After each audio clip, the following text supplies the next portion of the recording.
ഒരു ബോക്സിൽ white ബീഡ്സും black ബീഡ്സും ഉണ്ട്. ബ്ലാക്ക് ബീഡ്സിനേക്കാളും 10 കൂടുതലാണ് വൈറ്റ് ബീഡ്സ്. ടോട്ടൽ നമ്പർ എന്ന് പറഞ്ഞാൽ 80ആണ്. എങ്ങനെയാണത് കണ്ടെത്തുന്നത് നോക്കാം. ഇങ്ങനെ ചെയ്യാം. ബ്ലാക്ക് ബീഡ്സിന് എക്സ് എന്നും വൈറ്റ് ബീഡ്സിന് X+10 എന്നും കൊടുക്കാം. കുറവുള്ളതിന് എക്സ് എന്ന് കൊടുക്കാം.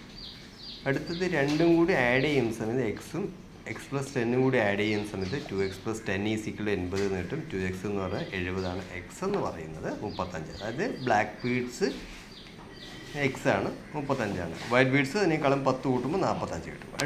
അടുത്തൊരു മെത്തേഡ് എന്ന് പറയുന്നത് ബ്ലാക്ക് ബീഡ്സിന് എക്സ് എന്നും വൈറ്റ് ബീഡ്സിന് വൈ എന്നും കൊടുക്കുക.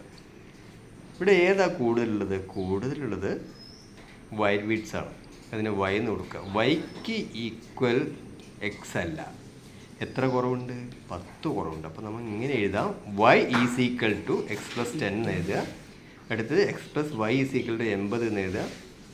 എക്സ് അങ്ങനെ നിലനിർത്തി വൈയുടെ ഭാഗത്ത് നമ്മൾ എന്താ ചെയ്യേണ്ടത് ചോദിച്ചു കഴിഞ്ഞാൽ X+10 എന്ന് കൊടുക്കുക. കാരണം മുകളിലുണ്ട് വൈയുടെ വാല്യൂ എത്രയാണ്? X+10 ആണ്. = 80. നമ്മൾ ചെയ്യുമ്പോൾ മുകളിൽ ചെയ്ത അതേ കണക്ക് പോലെ വരും. 2x+10 = 80, 2x 70, x = 35, y പറഞ്ഞാൽ 10 കൂടുതലല്ല 45 എന്ന് കിട്ടും.